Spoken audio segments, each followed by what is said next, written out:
नमस्कार दोस्तों, perfect success point में आपका हार्दिक स्वागत है। मैं बिजू मिश्रा आज चैप्टर 3 परमाणु और अणु एटम एंड मॉलिक्यूल का पार्ट 2 लेकर आया हूं। जिन लोगों ने यह पहली बार वीडियो जो लोग देख रहे हैं वह पीछे के वीडियो जरूर देखें। इसका पार्ट 1 कम से कम जरूर देखें ताकि आपको 3 पार्ट से कम चैप्टर 3 से शुरू से समझ में आए। मैंने पहले वीडियो में बताया था, अब यहाँ तक बता दिया था। अब आगे से मैं डाल्टन का परमाणु सिद्धांत जो कि 1808 में दिया था डाल्टन साहब ने, इन्होंने क्या एटॉमिक थ्योरी दिया था वो हम लोग आइए पढ़ते हैं। देखिए, डाल्टन साहब जो थे वह अपना कुछ एटॉमिक थ्योरी दिए 1808 में। अब ये एक शिक्षक थे और प्रयोग करते थे, तो इन्होंने जब 1808 में परमाणु सिद्धांत दिया, एटॉमिक थ्योरी दिया, तो उसमें लिखा था, इसमें कुछ पॉइंट लिखा कि पहला पॉइंट मैं ये दे रहा हूँ, दूसरा पॉइंट ऐसे लिखा। तो पहला पॉइंट इन्होंने लिखा कि सभी द्रव्य यानी कि जितने भी मैटर हैं, सभी मैटर जो है परमाणुओं से निर्मित होते हैं, एटम से बने होते हैं सभी द्रव्य। इन्होंने कहा जितने भी पदार्थ है, जितने भी द्रव्य है परमाणुओं से बने होते हैं। पहला पॉइंट कहा। हमने कहा ठीक है भाई, ये तो बहुत सही कहा। मैंने देखा, अब कल बताया था बहुत सारे परमाणु से, बहुत सारे छोटा छोटा करके परमाणु से मिलकर ही एक पदार्थ बना होता है, जाकर एक पदार्थ बनता है। ऐसे छोटे छोटे करके इसमें पदार्थ में बहुत छोटे परमाणु है।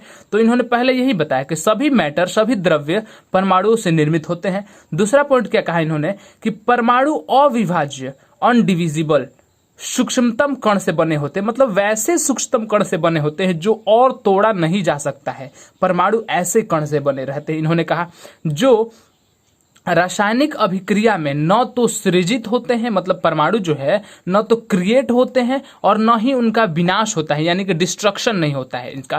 तो इन्होंने यह बात कहा कि परमाणु जो होता है अविभाज्य होता है, अनडिविजिबल होता है इनके कहने अनुसार, और सूक्ष्मतम कण से, बहुत छोटा छोटा कण से बना होता है। रासायनिक अभिक्रिया यानी केमिकल रिएक्शन में यह ना क्रिएट होते हैं, ना डिस्ट्रक्शन, ना ही बनते हैं और ना ही विनाश होते हैं। जैसे अगर हम लोग जल लेंगे तो जल का होता है H2 + O2 मिलकर जल बनता है, आप अच्छे से जानते हैं H2O बनता है। अब यहाँ पे आप देखें कि H2 है, यहाँ भी H2 है, चलिए ठीक है। यहाँ ऑक्सीजन 2 है, यहाँ तो ऑक्सीजन 1 रह गया। तो इसको बैलेंस करने के लिए, यहाँ 2 करने के लिए आगे 2 लगाएंगे ताकि 2 से मल्टीप्लाई हो जाए। तो यहाँ 2 O2 हो गया, यहाँ 2 O2 हो गया। अब हम लोग देखें कि यहाँ तो हाइड्रोजन अब 4 हो गया, यहाँ 2 ही था, तो अब यहाँ 2 भी लगा देंगे, यानी कि अब बैलेंस हो गया। यानी कि आप यहाँ देखेंगे कि जब मैंने एक परमाणु बैलेंस किया तो दोनों तरफ यानी कि बराबर किया, ना ही यह क्रिएट हो सकता है। जैसे इधर 4 है तो 2 दूनी 4 हाइड्रोजन है, तो यहाँ भी 2 दूनी 4 हाइड्रोजन, यहाँ 2 O2 है, तो यहाँ भी देख लीजिए 2 O2 है। यानी कि दोनों तरफ ना ज्यादा है ना कम है, यानी कि जो एटम होते हैं वह ना ही बन सकते हैं और ना ही इनको ये हट सकते हैं, यानी विनाश हो सकता है। जितना है उतना ही रहेंगे संख्या में, कहने का मतलब इतना था। अगला पॉइंट कि दिए गए तत्व, जो भी एलिमेंट दिया गया है, जैसे हाइड्रोजन है, ठीक है, तो दिए गए तत्व के सभी परमाणु, जितने भी एटम है उसके का द्रव्यमान एवं रासायनिक गुणधर्म, उसके केमिकल जो प्रॉपर्टी है, केमिकल उसका गुण है जो, वह समान होता है। उन्होंने यह कहा। जैसे हाइड्रोजन है तो इन्होंने कहा कि दिए गए तत्व के, कोई भी हाइड्रोजन हो, कोई भी तत्व, हाइड्रोजन, नाइट्रोजन, कोई भी हो, तो दिए गए तत्व के सभी परमाणु का द्रव्यमान, मतलब इसका जितना भी द्रव्यमान होगा समान होगा। इनके कहने के अनुसार ये था, इन्होंने ये कहा। लेकिन बाद में यह चलकर गलत हो गया, क्योंकि आप जानते हैं कि सभी जैसे एक ही तत्व के अलग अलग द्रव्यमान वाले होते हैं। जैसे हाइड्रोजन के आप आगे चल के मैं इसी में बताऊंगा कि जो इन्होंने सिद्धांत दिया है उसके क्या क्या दोष थे। तो तीसरा जो पॉइंट था यह थोड़ा दोष में निकल गया था। लेकिन अगर आपके एग्जाम में आएगा कि परमाणु, डाल्टन का परमाणु सिद्धांत लिखिएगा तो आप सभी लिख करेंगे। फिर आपसे पूछेगा डाल्टन के परमाणु सिद्धांत का दोष क्या था, तो दोष में आगे अभी पढ़ाऊंगा, वैसे आप लिखेंगे। लिखने का तरीका भी मैं बता रहा हूँ नोट्स के साथ, ताकि आप अच्छे से समझ जाए ऐसे ही हमें एग्जाम में लिखना है। समझ में? तो यहाँ पे मैं समझा दूं क्यों यह गलत था भाई, क्योंकि यहाँ उन्होंने कहा कि दिए गए तत्व के, जो भी तत्व, जैसे हाइड्रोजन है, सभी परमाणु का द्रव्यमान समान होता है। यहां मैंने देखा कि एक परमाणु स्थान है, लेकिन एक का परमाणु द्रव्यमान 1 होता है, इसका 2, इसका 3, मान लीजिए ले लिया मैंने। तो अगर जो हाइड्रोजन है उसके, ये नीचे वाले को परमाणु संख्या कहते हैं और ऊपर जो लिखा रहता है इसे द्रव्यमान, इसे मास कहते हैं, ठीक है। तो हाइड्रोजन का अगर द्रव्यमान 1 हो तो उसे प्रोटियम कहते हैं। अगर हाइड्रोजन का स्थान तो सबका एक ही रहेगा, क्योंकि परमाणु संख्या तो एक ही रहता है हाइड्रोजन का। अगर हाइड्रोजन को परमाणु द्रव्यमान इसका जो है एटॉमिक जो मास है इसका तो वो 2 रख दिया जाए तो इसे ड्यूटेरियम कहेंगे, अगर 3 रख दिया तो प्रोटियम कहेंगे। तो आप देखेंगे कि एक ही तत्व है लेकिन इसका द्रव्यमान अलग अलग हो सकता है। ऐसे तत्वों को हम लोग क्या कहते हैं, समस्थानिक कहते हैं, ठीक है, आइसोटोप्स कहते हैं। आप आगे पढ़ेंगे अच्छे से, ठीक है। तो आप इतना समझ जाइए कि जो इन्होंने क्या क्या कहा था कि दिए गए तत्व के सभी परमाणु का द्रव्यमान, दिए गए तत्व के सभी परमाणु का द्रव्यमान समान होते हैं, इन्होंने कहा था, जबकि यह तो गलत हो गया। अगला पॉइंट इन्होंने कहा था कि भिन्न भिन्न तत्वों के, जैसे अलग अलग तत्व है, मान लीजिए कि अलग अलग तत्व कार्बन और नाइट्रोजन है, मान लीजिए 2 अलग अलग तत्व है, तो कहा कि भिन्न भिन्न तत्वों के परमाणु के द्रव्यमान एवं रासायनिक गुणधर्म जो होता है भिन्न भिन्न होता है। इन्होंने कहा कि इसका जो द्रव्यमान होगा अलग अलग होगा। लेकिन आप देखेंगे कि जब आइसोबार पढ़ेंगे तो आइसोबार उसे कहा जाता है वैसे तत्व जिनके परमाणु द्रव्यमान समान हो जाए। तो आप देखेंगे कि कार्बन का परमाणु संख्या तो 6 होता है, नाइट्रोजन का परमाणु संख्या 7 होता है। इसी चैप्टर में हम लोग पढ़ेंगे कि किसी भी तत्व का परमाणु संख्या क्या है और परमाणु द्रव्यमान क्या है। आप टेंशन मत लीजिए, बस मैं जो बोल रहा हूं वो समझिए। किसी भी तत्व का अगर नीचे लिखा हो तो समझिए वो परमाणु संख्या है, एटॉमिक नंबर है, और ऊपर लिखा हो तो परमाणु मास है या परमाणु द्रव्यमान है। समझ में आ गया इतना।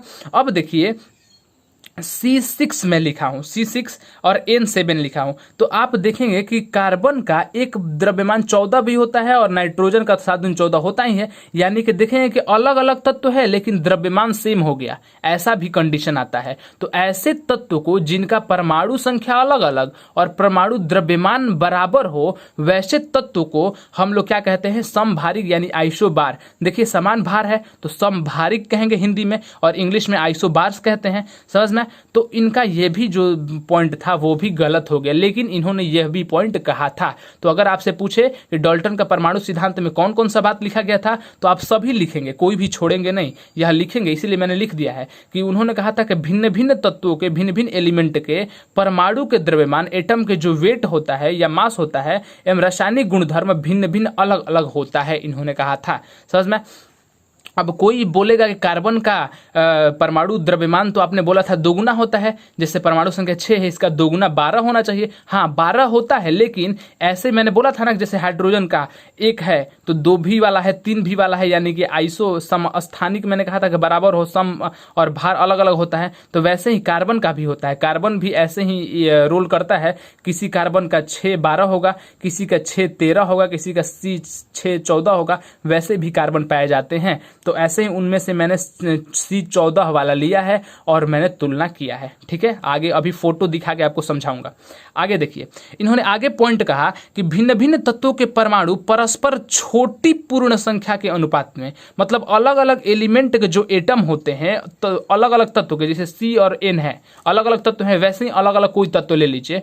तो इन्होंने कहा कि भिन्न भिन्न तत्वों के परमाणु परस्पर छोटी पूर्ण संख्या, एकदम छोटा सा नंबर में, छोटा सा पूर्ण संख्या में के अनुपात में संयोग करके, मतलब मिल करके यौगिक कंपाउंड निर्माण करते हैं। जैसे एग्जांपल दूंगा तो आप अच्छे समझ पाएंगे। जैसे कार्बन डाइऑक्साइड है तो आप देखेंगे कार्बन CO2 है, तो CO2 मैंने बताया था कि 3 और 8 के अनुपात में रहता है, मैंने पीछे के वीडियो में समझाया है। तो यह कैसे रहता है, कार्बन का 12 हो जाता है द्रव्यमान और इसका 16, तो 16 दूनी 32। अब देखेंगे कि चढ़ती 12, 4 8 32, 4 से काटा गया, तो क्यों नहीं 12 और 32 लिखा गया? यह भी तो लिखा जा सकता था ना, लेकिन नहीं, इसको जितना छोटा कर सकते हैं, जितना काट सकते हैं, अब इससे ज्यादा नहीं कटना चाहिए, वही अनुपात में लिखते हैं। तो इन्होंने यही बात कहा था कि अलग अलग भिन्न भिन्न तत्वों के परमाणु जो होते हैं परस्पर छोटी संख्या के अनुपात में संयोग करके यौगिक निर्माण करते हैं। तो इन्होंने यह बात सही कहा था।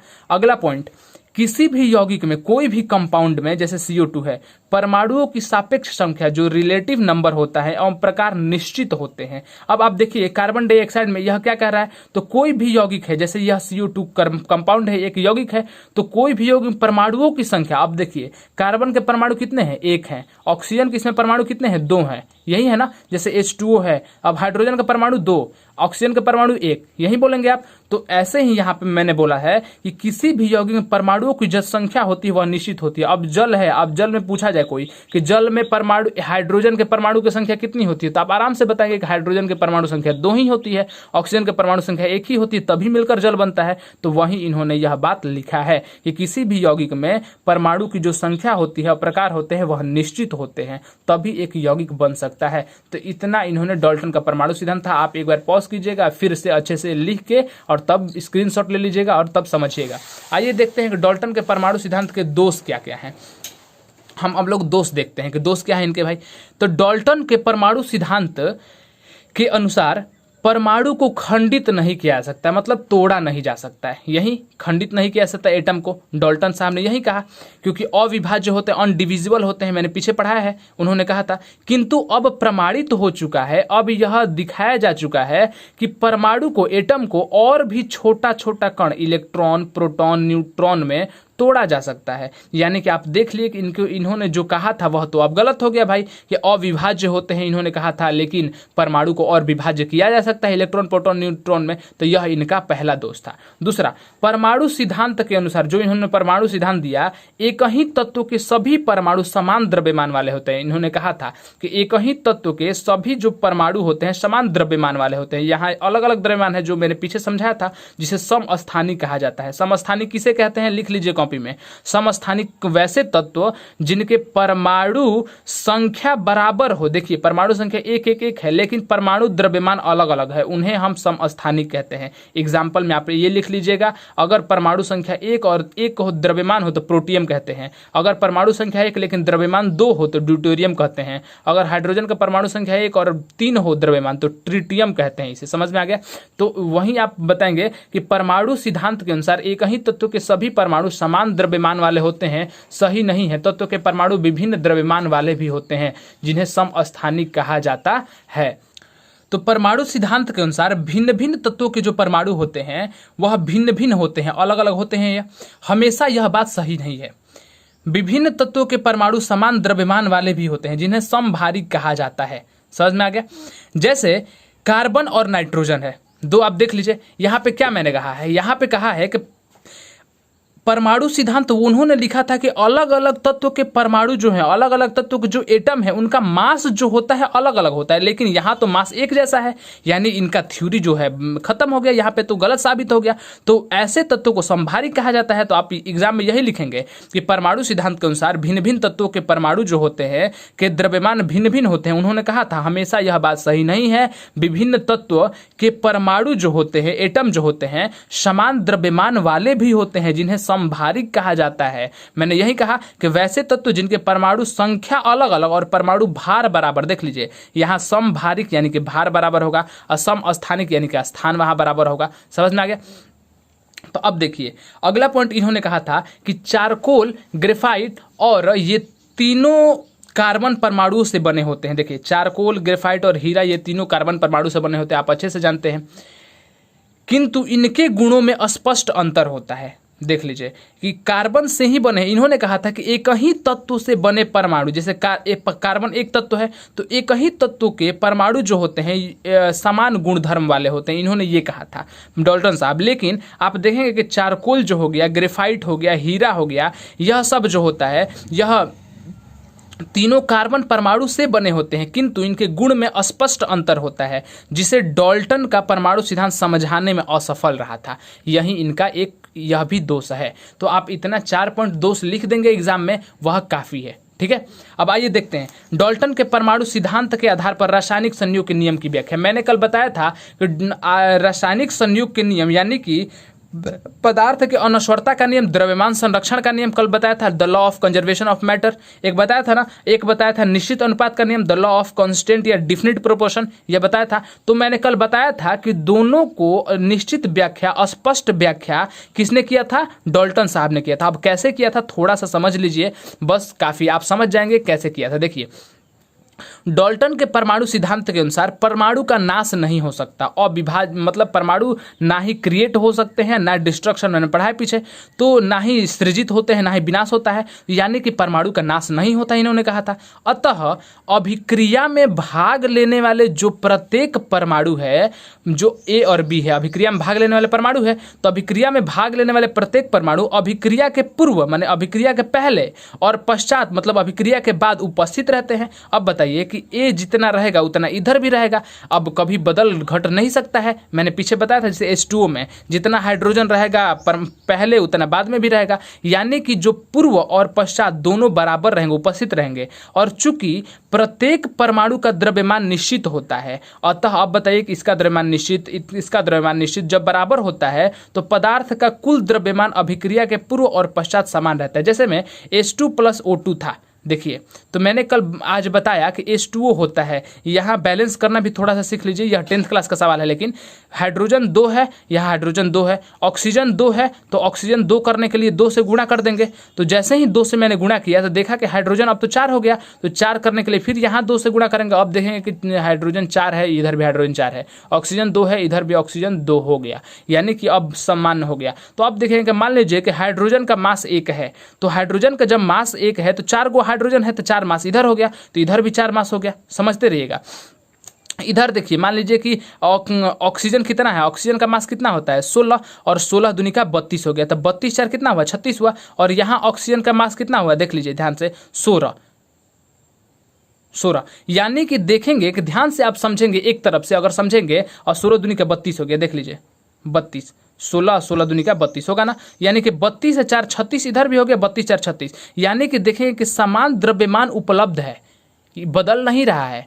समझ में आ गया, यानी कि वेट जो है समान रह रहा है, बदल नहीं सकता। तो वहीं यहाँ द्रव्यमान संरक्षण का नियम, the law of conservation of matter, इनके अनुसार यह प्रूव हो गया कि परमाणु जो भी अभिक्रिया के पूर्व और पश्चात उपस्थित रहते हैं उसके द्रव्यमान निश्चित होता है, अतः कुल द्रव्यमान अभिक्रिया के पूर्व और पश्चात समान रहता है। तो पदार्थ का अनश्वरता का नियम इस तरह इन्होंने व्याख्या कर दी। अगर आपसे एग्जाम में आ जाएगा, देखिए कॉम्पिटिटिव एग्जाम के बच्चों के लिए बस इतना आएगा कि पदार्थ के अनश्वरता का नियम या द्रव्यमान संरक्षण का नियम, जिसे इंग्लिश में the law of conservation of matter कहते हैं, उसकी स्पष्ट व्याख्या किसने की, तो आप बोलेंगे डाल्टन साहब ने, उनके थ्योरी पर स्पष्ट व्याख्या हो सकी थी। ठीक है, लेकिन 9th के बच्चों के लिए अगर आएगा परिभाषा लिखने के लिए, तो आप यह अच्छे से लिखकर समझा देंगे, 1-2 बार याद करेंगे इसको, यह याद हो जाएगा। अब देखिए निश्चित अनुपात का नियम क्या है, तो निश्चित अनुपात का नियम है कि डाल्टन के परमाणु सिद्धांत के अनुसार आपने देखा था कि निश्चित अनुपात में रहता है, जैसे हाइड्रोजन ऑक्सीजन मतलब कार्बन डाइऑक्साइड, तो कार्बन डाइऑक्साइड देखा था 3 और 8 के अनुपात में ही होता है,